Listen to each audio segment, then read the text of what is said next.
A kind neighbor stopped by. "One lemonade, please," she said, smiling.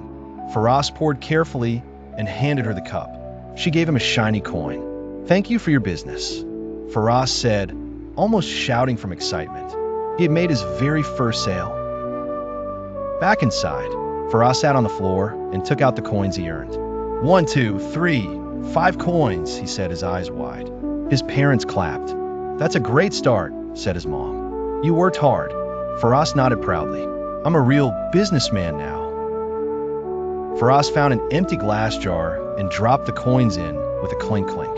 He made a label with a sticker and wrote, "My business jar. I'm saving for my big shop," he said. "It will have toys, snacks, books, and music." That weekend, Firas and his mother went to the library. He picked out books about shops, money, and famous people who started businesses. He looked at the pictures and pointed, saying, "One day, that will be me." His mom gave him a proud hug. Firas went to play with his friend Sarah, who had a toy bakery. "Let's make it better," Firas said. He helped her make signs, organized the cupcakes, and even made a pretend cash register. "You're a good partner," said Sarah. "Teamwork makes success," Firas replied, grinning. That night, Firas sat at the table and drew his dream store. He called it Firas World. It had shiny doors, happy customers, shelves of toys, books, and snacks.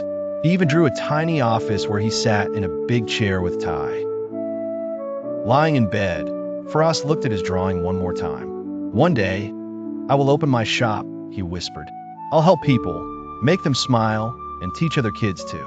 His parents kissed him goodnight. "We believe in you, Firas." Firas snuggled under his blanket, holding his notebook. He closed his eyes and dreamed of shining lights, happy customers, and a big store with his name on it, Firas World.